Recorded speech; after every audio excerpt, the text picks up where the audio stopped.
Hello everyone. Hi.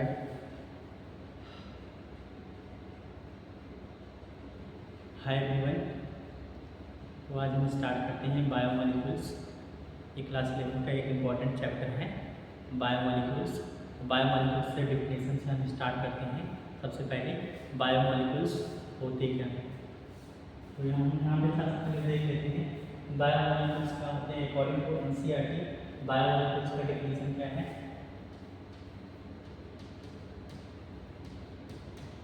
Biomolecules are those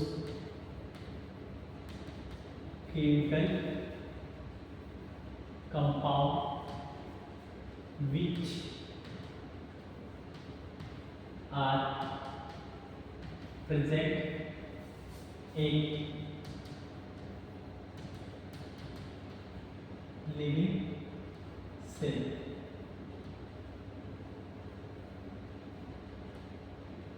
मतलब simple सा है, बायोमोलिक्यूल्स ऐसे केमिकल कंपाउंड्स होते हैं जो किसके अंदर प्रेजेंट होंगे, ऐसे केमिकल कंपाउंड होंगे जो प्रेजेंट होंगे लिविंग सेल या फिर लिविंग ऑर्गेनिजम्स के अंदर। मतलब बायोमोलिक्यूल्स ऐसे केमिकल कंपाउंड्स होते हैं जो कहाँ पे प्रेजेंट होंगे, लिविंग ऑर्गेनिजम्स के अंदर। ये तो हो गया बायोमोलिक्यूल्स का डेफिनेशन। सेकंड पॉइंट इंपॉर्टेंट है कि बायोमोलिक्यूल्स में किसको किसको इंक्लूड करते हैं। तो biomolecules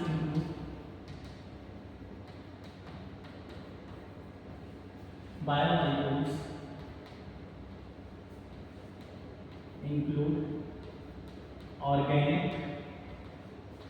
and inorganic compounds and elements. Biomolecules में organic compound as well as inorganic compound दोनों ही क्या होते हैं, इंक्लूड होते हैं। अब वो इनऑर्गेनिक एलिमेंट्स भी हो सकते हैं, जैसे कि एग्जांपल्स में हम लेके चलते हैं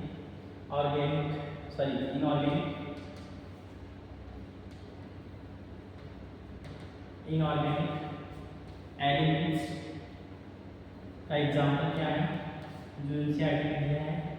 सोडियम, पोटेशियम,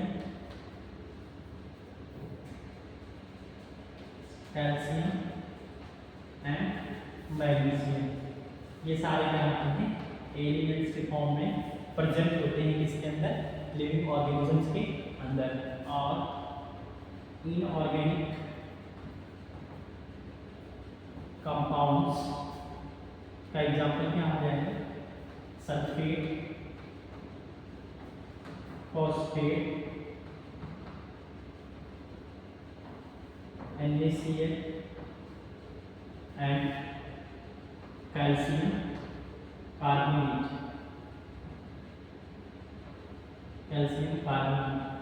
ये सारे क्या हैं, इनऑर्गेनिक कंपाउंड्स जो लिविंग ऑर्गेनिजम्स के अंदर क्या होंगे, प्रेजेंट होंगे।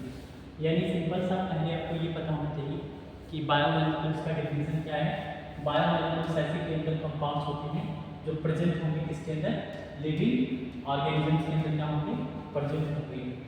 अब बायोमोलिक्यूल्स में इंक्लूड किसको करते हैं, बायोमोलिक्यूल्स इंक्लूड ऑर्गेनिक और इनऑर्गेनिक। अब कंपाउंड हो सकते हैं और एलिमेंट्स भी हो सकते हैं, organic compound and inorganic compound as well as elements. अब इनऑर्गेनिक कंपाउंड्स का एग्जांपल जैसे आपके एनसीईआरटी में दिया है, वो सल्फेट है, फॉस्फेट है, NaCl है एंड कैल्शियम कार्बोनेट है।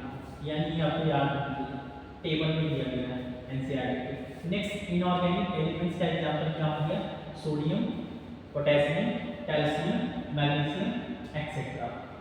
तो ये इतना नॉर्मल सी बात है, जनरल सी बात है। ये जो बायोमोलिक्यूल्स के अकॉर्डिंग आपको पता होना चाहिए उसका डेफिनेशन, और बायोमोलिक्यूल्स में किसको किसको इंक्लूड करते हैं। तो बायोमोलिक्यूल्स में किसको इंक्लूड करते हैं, ऑर्गेनिक कंपाउंड्स भी हो सकते हैं और इनऑर्गेनिक कंपाउंड्स एंड एलिमेंट्स भी हो सकते हैं। अब इनऑर्गेनिक एलिमेंट्स का एग्जांपल आपसे पूछ सकता है। इनऑर्गेनिक एलिमेंट्स के एग्जांपल जैसे सोडियम हो गया, पोटेशियम हो गया, कैल्शियम हो गया, मैग्नीशियम हो गया। एंड इनऑर्गेनिक कंपाउंड में एग्जांपल में क्या पूछ सकता है, सल्फेट, फॉस्फेट, सोडियम का fluoride, NaCl and calcium carbonate. ये यानी आपको पता होना चाहिए। नेक्स्ट, अब जैसे कि ये सारे बायोमॉलिक्यूल्स किसके अंदर लिविंग ऑर्गेनिजम्स के अंदर प्रेजेंट होते हैं, तो लिविंग ऑर्गेनिजम्स के अंदर प्रेजेंट होते हैं, ये हम पता कैसे करते हैं? तो पता करने के लिए NCERT में जो नेक्स्ट पैराग्राफ दिया है तो ये दिया है कि जैसे how to analysis of chemical composition in living tissue। जैसे आपके पास एक टिश्यू है, लिविंग टिश्यू है, उसके अंदर कौन सा केमिकल कंपोजिशन क्या क्या होता है, यानी उसके अंदर कौन कौन से कंपाउंड्स, एलिमेंट्स या फिर कौन कौन से सब्सटेंस प्रेजेंट है, तो हम इसका एनालिसिस कैसे करते हैं? इसका एनालिसिस करने का सिंपल सा तरीका है, हम क्या करते हैं, सबसे पहले एक लिविंग सेल, लिविंग ऑर्गेनिजम्स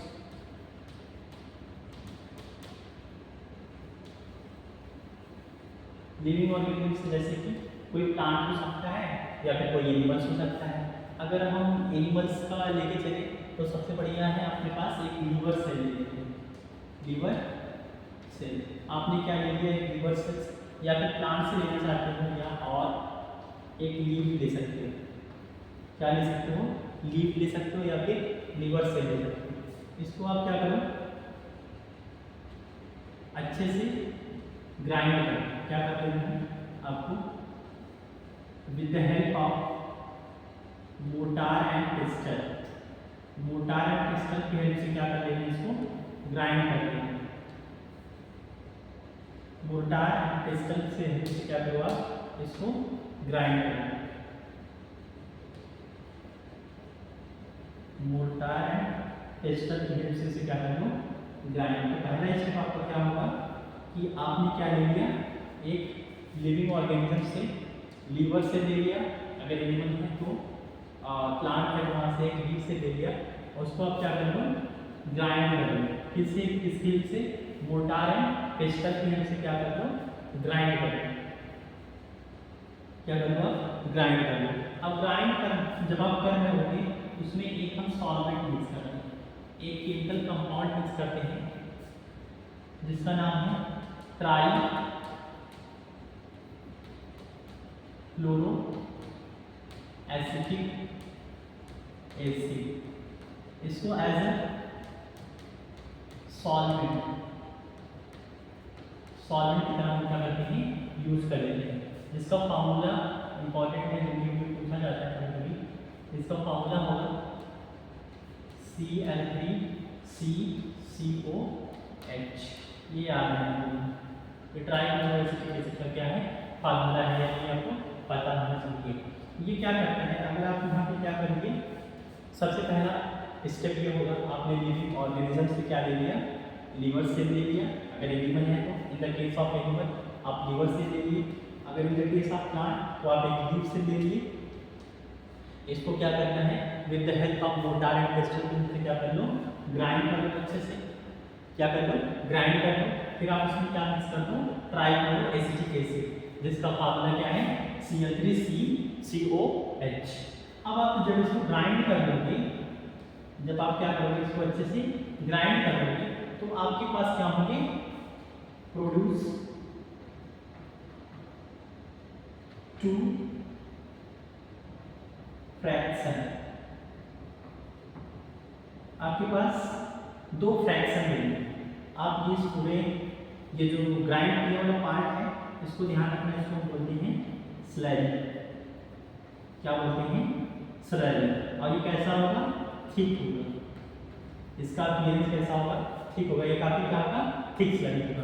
अब आप इसको क्या करोगे, थिक स्लरी को एक बीकर में चीज क्लॉथ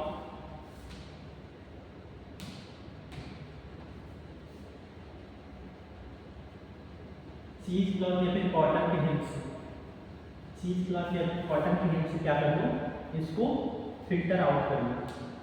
क्या कर लो, फिल्टर आउट करो। जब आप इसको फिल्टर आउट करोगे, जब आप इसको फिल्टर आउट करोगे तो आपके पास दो फ्रैक्शन देखने को मिलेगा। क्या मिलेगा, दो फ्रैक्शन देखने को मिलेगा।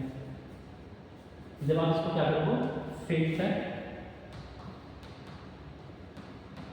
आउट, जब आप इसको फिल्टर आउट करोगे तो आपके पास दो फ्रैक्शन देखने को मिलेगा। एक जो चीज क्लॉथ के ऊपर रिटेन रहेगा उसको हम बोलेंगे रीटेंटेड। क्या बोलेंगे, रीटेंटेड। जो चीज क्लॉथ के ऊपर रिटेन रहेगा उसको क्या बोलेंगे, रीटेंटेड। और जो पार्ट स्लरी का ऐसा पार्ट जो फिल्टर आउट हो गया, इसके थ्रू चीज क्लॉथ के थ्रू क्या हो गया, फिल्टर आउट हो गया है, उसको हम बोलेंगे फिल्टरेट। क्या बोलेंगे, फिल्टरेट। क्या बोलेंगे, फिल्टरेट। ये दो फ्रैक्शन आपके पास मिल गए, एक आपके पास रीटेंटेड और दूसरा आपका फिल्टरेट। ये जो आपके पास रीटेंटेड या फिल्टरेट मिला है, ये क्या होते हैं, ये भाई साहब जो पास रिटेंटेड है, ये ऐसे पूल है, इनको हम पूल 1 पूल 2 भी बोल सकते हैं। ये जो रिटेंटेड है इसको हम और बोलते हैं एसिड इन सॉल्युबल पूल। क्या बोलते हैं, एसिड इन सॉल्युबल पूल। यानी जो अपने पास एक ट्राइक्लोरोएसिटिक एसिड था, इसमें जो सॉल्युबल नहीं है, मतलब ऐसा फ्रैक्शन जो ट्राइक्लोरोएसिटिक एसिड में क्या है, सॉल्युबल नहीं है, उसको हम बोलेंगे क्या, एसिड इनसॉल्युबल पूल या फिर रीटेंटेड, या फिर क्या बोलते हैं इसको, रीटेंटेड। रीटेंटेड इसलिए बोलते हैं क्योंकि ये चीज क्लॉथ के ऊपर क्या हो गया, रिटेन हो गया, इसलिए हम क्या बोलते हैं, रीटेंटेड। और जो पार्ट फिल्टर आउट हो गया है, जो पार्ट फिल्टर आउट हो गया उसको क्या बोलेंगे, फिल्टरेट। और इसको हम क्या बोलेंगे, एसिड सॉल्युबल पूल। क्या बोलेंगे, एसिड सॉल्युबल पूल। इतना समझ में आ गया। मतलब पहला स्टेप क्या होगा, आप कैसे किसी भी एक लिविंग टिश्यू का आप क्या करना चाहते हो, केमिकल कंपोजिशन पता करना चाहते हो, केमिकल कंपोजिशन या फिर एनालिसिस करना चाहते हो एक लिविंग टिश्यू का, तो आपको पहला स्टेप क्या है, आप एक लिविंग ऑर्गेनिज्म से क्या करो, उसका एक लीवर है, एनिमल्स है तो वहाँ से आप एक लीवर सेल ले लो, लीवर सेल ले सकते हो। और लीफ है मतलब प्लांट है, वहाँ से आप क्या कर लो, एक लीफ ले लो, उसको क्या कर लो, पहले स्टेप में ग्राइंड कर लो। किसके हेल्प से, मोटार एंड पेस्टल के हेल्प से। तो वहाँ आपको एक थिक स्लरी मिल जाएगा। ये क्या मिल जाएगा, थिक स्लरी। अब इस थिक स्लरी में आप क्या मिक्स करते हो, ट्राइक्लोरोएसिटिक एसिड।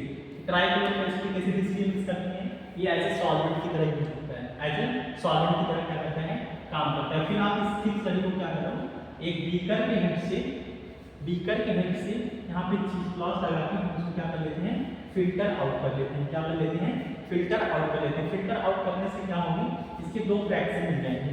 क्या मिलेगा, प्रोड्यूसेस 2 फ्रैक्शन, तो फ्रैक्शन मिल जाएगा। एक फ्रैक्शन ऐसा होगा जो क्या होगा, चीज क्लॉथ के ऊपर रिटेन रहेगा, उसको क्या बोल देंगे, रिटेंटेड। भाई ये रिटेन हो गया इसलिए बोलते हैं रिटेंटेड। और जो दूसरा वाला पार्ट है जो फिल्टर आउट हो गया है, उसको हम क्या बोल देंगे, फिल्टरेट बोल देंगे। और अकॉर्डिंग टू ये जो भी फ्रैक्शंस हैं, ये इस एसिड सॉल्युबल है या इनसॉल्युबल, क्या है, इनसॉल्युबल है। इसके बेसिस पे हम जो अपने पास रिटेंटेड है, इनको हम क्या बोल देते हैं, एसिड इनसॉल्युबल पूल। क्यों बोल रहे हैं, क्योंकि जो अपने पास ट्राइक्लोरोएसिटिक एसिड है, ये इसमें क्या है, सॉल्युबल नहीं है। और जो दूसरा वाला जो फिल्टर आउट हो गया है, जो फिल्टर आउट हो गया है, वो एसिड में क्या है, सॉल्युबल, इसीलिए इसको क्या बोलते हैं, एसिड सॉल्युबल पूल। इतना समझ में आ गया। अब नेक्स्ट हम चलते हैं नेक्स्ट टॉपिक में। तो यहाँ पे आपके पास क्या मिले थे, 2 फ्रैक्शंस, 2 फ्रैक्शंस प्रोड्यूस हुए थे। क्या मिले थे, 2 फ्रैक्शंस प्रोड्यूस हुए थे, उसमें से हम एक फ्रैक्शन को क्या बोल रहे थे, एसिड सॉल्युबल पूल, और दूसरे को हम क्या बोलते हैं, एसिड इनसॉल्युबल पूल। जो अपने पास एसिड सॉल्युबल पूल होता है उसको हम बोलते हैं बायो माइक्रोमोलिक्यूल्स, और जो पार्ट एसिड इनसॉल्युबल है उसको हम क्या बोलते हैं, बायो मैक्रोमोलिक्यूल्स। अब यहाँ पे हम डिफ्रेंशिएट कर लेते हैं, जो जो फ्रैक्शंस थे उनका हम एक अलग सा नाम देते हैं। एक का नाम हम दे देंगे बायो माइक्रोमोलिक्यूल्स जो कि फिल्टर आउट हो गया है, और एक जो फिल्टर आउट नहीं हुआ है, जो रिटेंटेज में प्रेजेंट है, उसको हम क्या बोलेंगे, बायो मैक्रोमोलिक्यूल्स। यानी एक फ्रैक्शन है बायो मैक्रोमोलिक्यूल्स का, और एक फ्रैक्शन है आपके पास बायो माइक्रोमोलिक्यूल्स का। आपके पास ये दो फ्रैक्शंस हो गए। अब एक बायो मैक्रोमोलिक्यूल्स में आपको क्या क्या याद रखना है। सबसे पहला पॉइंट ये है कि ये कहाँ पे प्रेजेंट होते हैं, present in acid soluble, acid insoluble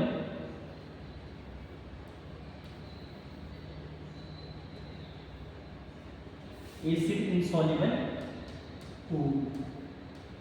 acid insoluble pool मतलब जो बायो मैक्रोमोलिक्यूल्स हम किसको बोल रहे हैं, जो एसिड इनसॉल्युबल पूल है उसको हम क्या बोल रहे हैं, बायो मैक्रोमोलिक्यूल्स। इनका मॉलिक्यूलर वेट क्या होगा, इनका मॉलिक्यूलर वेट होगा ग्रेटर देन 1000 डाल्टन।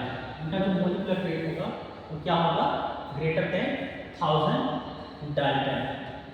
नेक्स्ट इसको हम क्या बोलते हैं, also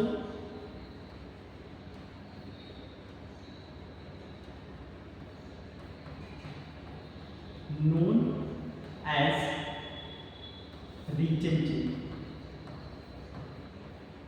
क्या बोलते थे, regenerative। ये 3 पॉइंट हो गए। अब इसमें कौन कौन से मॉलिक्यूल्स प्रेजेंट होंगे, बायो मैक्रोमोलिक्यूल्स में कौन कौन से मॉलिक्यूल्स प्रेजेंट होंगे, तो यहाँ पे प्रेजेंट होंगे, ये इंपॉर्टेंट है याद रखना। सबसे पहले आपको याद रखना पॉलीसैकेराइड,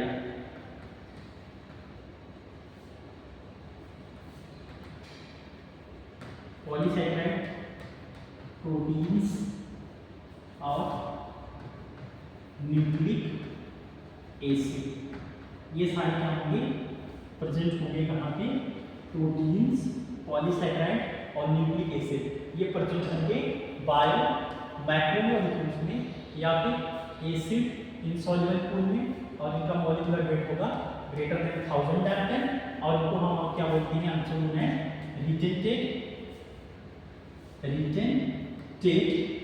और इसमें कौन कौन से बायो मैक्रोमोलिक्यूल्स में किसको किसको इंक्लूड करते हैं, पॉलीसैकेराइड आ गए, प्रोटीन्स आ गए और न्यूक्लिक एसिड आ गए, ये सारे क्या हैं, बायो मैक्रोमोलिक्यूल्स। और एक चीज याद रखना, इसमें प्रेजेंट होता है क्या, प्रेजेंट लिपिड, लिपिड भी क्या होता है, इसमें प्रेजेंट होता है यहाँ पे बायो मैक्रोमोलिक्यूल्स में, बट ये बायो मैक्रोमोलिक्यूल्स नहीं है, याद रखना, नॉट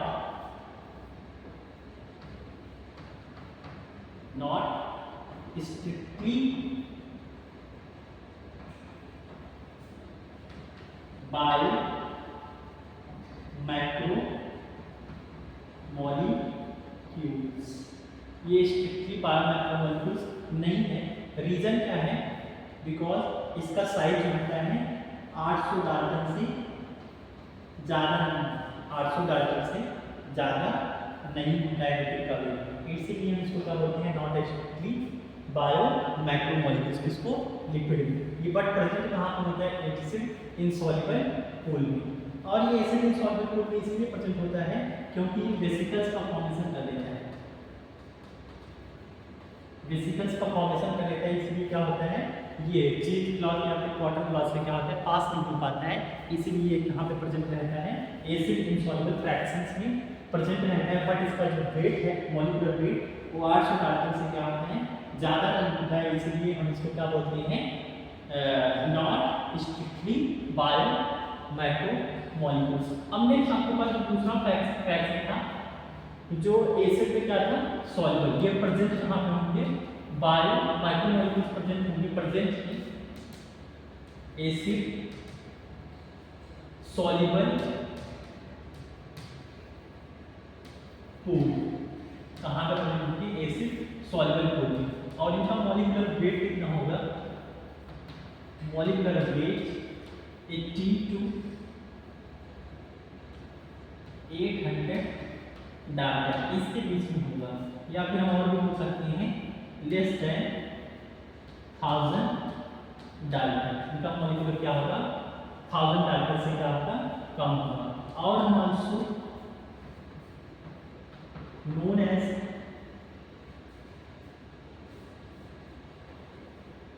ये प्रेजेंट कहाँ पे थे, फिल्टरेट में, also known as filter rate, इतना समझ आ गया।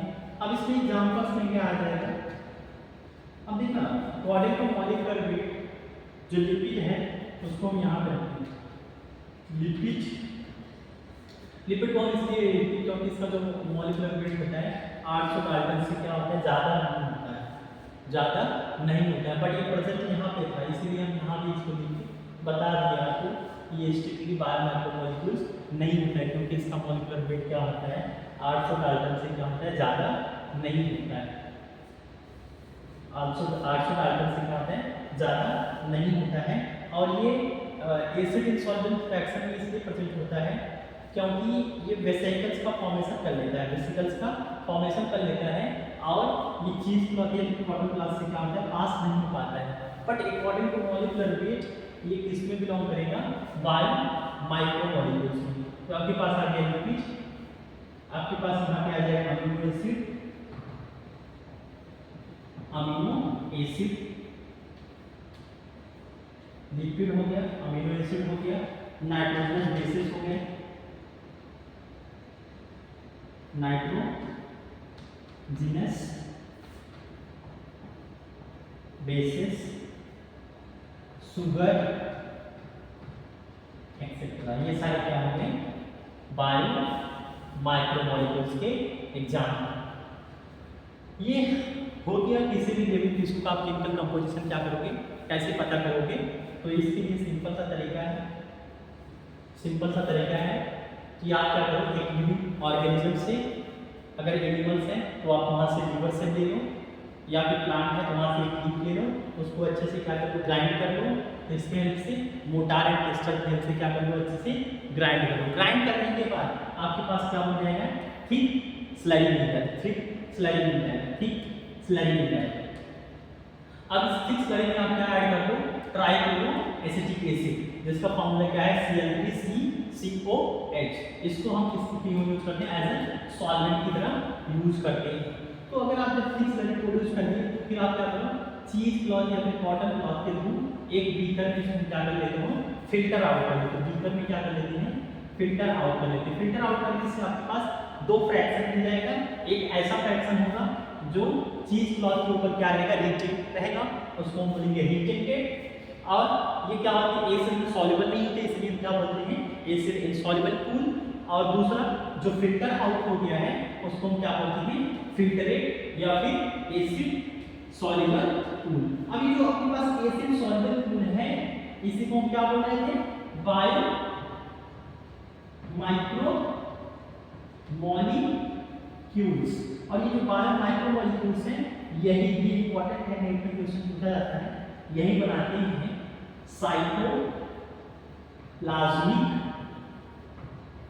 कंपोजिशन, साइटोप्लाज्मिक कंपोजिशन यही बनाते हैं। साइटोप्लाज्मिक एक सेल का जो कंपोजिशन होता है वो बायो माइक्रोमोलिक्यूल से क्या आते हैं, बनाते हैं। और ये हो गया। अब नेक्स्ट, हाँ आपके पास दो फ्रैक्शन मिले थे, एक को हम क्या बोल रहे थे, बायो मैक्रोमोलिक्यूल्स और दूसरे को क्या बोलते हैं बायो माइक्रोमोलिक्यूल्स। बायो माइक्रोमोलिक्यूल्स ये प्रेजेंट कहाँ पे होंगे एसिड इंसॉल्युबल फ्लूइड में और इनका मॉलिक्यूलर वेट क्या होगा ग्रेटर देन 1000 डाल्टन। इसको हम और क्या बोलते थे रिटेंटेड, क्यों क्योंकि ये रिटेंटेड में प्रेजेंट थे। इसका एग्जांपल क्या हो गया polysaccharide proteins and nucleic acid. और इसमें लिपिड में प्रेजेंट होता है, रिटेंटेड में क्या होता है लिपिड में प्रेजेंट होता है, बट हम इसको बायो मैक्रोमोलिक्यूल्स नहीं बोलते हैं। यहाँ पे एनसीईआरटी की लाइन है इंपॉर्टेंट है, लिखा गया है not as strictly bio macromolecules. कौन लिपिड, लिपिड जो होता है ये स्ट्रिक्टली बायो मैक्रोमोलिक्यूल्स नहीं होता है, क्योंकि इसका जो मॉलिक्यूलर वेट होता है वो 800 डाल्टन से क्या होता है ज़्यादा नहीं होता है। ये रिटेंटेड में इसलिए प्रेजेंट होता है क्योंकि ये छोटे छोटे वेसाइकल्स का क्या कर लेता है फॉर्मेशन कर लेता है, जो चीज क्लॉथ के थ्रू क्या होता है पास नहीं हो पाता है। इसी वजह से ये रिटेंटेड में क्या होता है प्रेजेंट होता है। इसीलिए लिपिड कहाँ पर प्रेजेंट होगा एसिड इंसॉल्युबल फ्लूइड में। और दूसरा अपने पास कौन सा फ्रैक्शन था बायो माइक्रोमोलिक्यूल्स का, ये कहाँ पर प्रेजेंट होता है एसिड सॉल्युबल फ्लूइड में और इसका जो मॉलिक्यूलर वेट होता है 80 to 800 डाल्टन के रेंज में होता है, या फिर बोल सकते हैं लेस देन 1000 डाल्टन होता है। और इसको हम क्या बोलते थे फिल्ट्रेट, क्यों क्योंकि ये कहाँ पे प्रेजेंट था फिल्ट्रेट में प्रेजेंट था, इसलिए इसको क्या बोलते थे फिल्ट्रेट। और इसका एग्जांपल क्या हो गया लिपिड, अमीनो एसिड और नाइट्रोजनस बेसिस एंड शुगर, ये इंपॉर्टेंट है। शुगर बायो माइक्रोमोलिक्यूल्स का एग्जांपल है और पॉलीसैकेराइड इसका एग्जांपल हो गया बायो मैक्रोमोलिक्यूल्स का। नेक्स्ट अगर आपको ये तो हो गया हम ऑर्गेनिक कंपोजिशन कैसे पता करेंगे, किसी भी लिविंग टिश्यू के अंदर ऑर्गेनिक कंपोजिशन पता करना हो तो ये तरीका है, ऐसे आप पता कर सकते हो। अगर आपको इनऑर्गेनिक कंपाउंड्स या फिर एलिमेंट्स का एनालिसिस करना है तो उसके लिए एक टेक्निक है जिसको हम बोलते हैं एस टेक्निक। क्या बोलते हैं एस टेक्निक। ये टेक्निक काफी बढ़िया है, ये टेक्निक क्या है काफी बढ़िया है। तो इसमें हम क्या करते हैं तो एस टेक्निक में हम इनऑर्गेनिक कंपाउंड या फिर एलिमेंट का एनालिसिस करते हैं। इनऑर्गेनिक कंपाउंड या फिर एलिमेंट का एनालिसिस करते हैं किस टेक्निक के थ्रू एस टेक्निक के थ्रू। अब एस टेक्निक होता क्या है इसमें ध्यान देना, हम क्या करते हैं एक लीफ लेते हैं, क्या लेते हैं एक लीफ लेते हैं, क्या लेते हैं एक लीफ,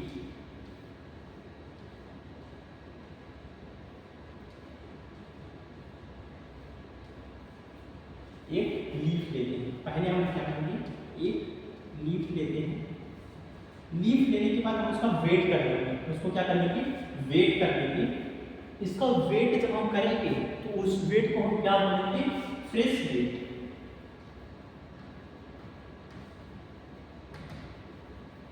फ्रेश वेट या फिर वेट वेट, फ्रेश वेट या फिर वेट वेट, ये हम वेट कर लेंगे इसका लीफ का। तो हम इसको उसके बाद क्या करेंगे इसको ड्राई करेंगे, क्या करेंगे सेकंड स्टेप में ड्राई करेंगे। ड्राई क्यों करते हैं रीजन, ड्राई करने का रीजन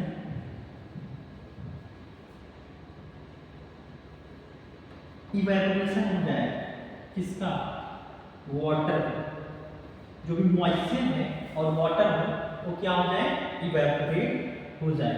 तो ये आपके पास ये जो लीफ बचा ये क्या हो जाएगा पूरा ड्राई हो जाएगा, ये क्या है ड्राई लीफ। ये आपके पास वेट लीफ या फिर फ्रेश लीफ है, फ्रेश लीफ है या फिर वेट लीफ है, और ये अपने पास क्या है ड्राई लीफ है, ये अपने पास क्या है ड्राई लीफ। अब याद रखना हम इसका भी क्या करेंगे वेट कर लेंगे, इसका भी क्या करेंगे वेट कर लेंगे।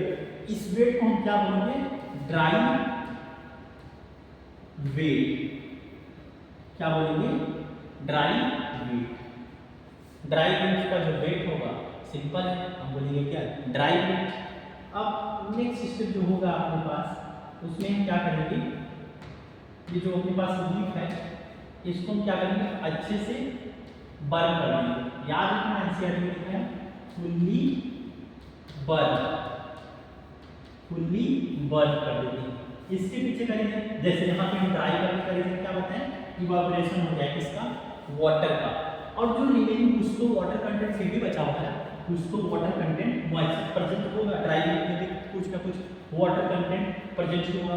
फुल्ली बर्न करने से क्या होगा? जो रिमेनिंग पार्ट है, जो रिमेनिंग मॉइस्चर है, वो भी क्या हो जाए? इवेपोरेट हो जाए। वो भी क्या हो जाए? इवेपोरेट हो जाए एज अ वाटर वेपर के फॉर्म में। और नेक्स्ट जितने भी कार्बन कंटेनिंग कंपाउंड है, कार्बन कंटेनिंग कंपाउंड है जो प्रेजेंट है, ये क्या करेंगे? फॉर्म CO2, क्या बनाएंगे? CO2, और क्या हो जाएंगे? बाहर चले जाएंगे। CO2 के फॉर्म में कार्बन कंटेनिंग कंपाउंड है और CO2 बना के बाहर चले जाएंगे। और जो रिमेनिंग मॉइस्चर या फिर वाटर कंटेंट बचेगा इस लीफ के अंदर, वो क्या हो जाएगा? वाटर वेपर बना देगा। क्या बना देगा? Water vapour. और जो बर्न करने के बाद कार्बन कंटेनिंग कंपाउंड CO2 बन गया, और जितना भी मॉइस्चर था, वाटर था, वो क्या हो गया? वाटर वेपर बन गया। और जो रिमेनिंग पार्ट बचेगा उसको क्या बोलेंगे? जो अपने पास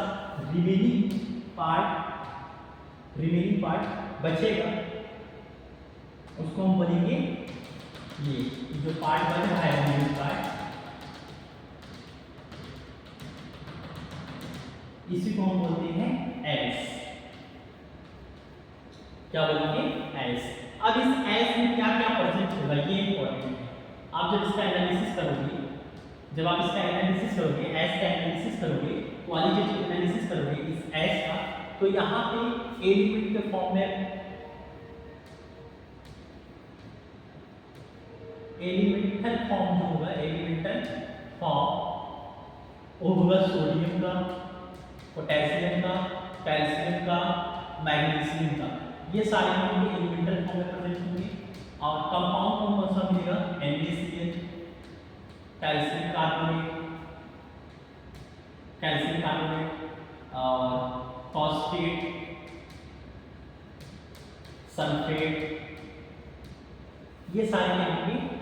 एलिमेंटल फॉर्म में क्या होंगे? प्रेजेंट होंगे। कहाँ पे? कंपाउंड फॉर्म में प्रेजेंट होंगे। ये सारे इस एस में आपको देखने को मिल जाएंगे। इसी तरीके से मतलब एस टेक्निक से हम क्या कर लेते हैं? इनऑर्गेनिक कंपाउंड या फिर एलिमेंट का एनालिसिस कर लेते हैं। कहाँ पे?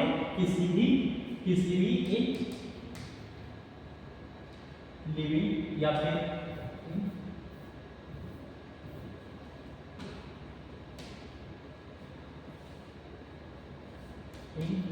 टिश्यू या फिर लीफ।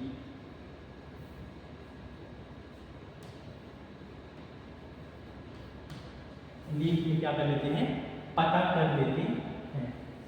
ऐसे हो गया बायोमॉलिक्यूल्स हो गया। और बायोमॉलिक्यूल्स का हम एनालिसिस कैसे करते हैं? Organic as well as inorganic का। Thank you.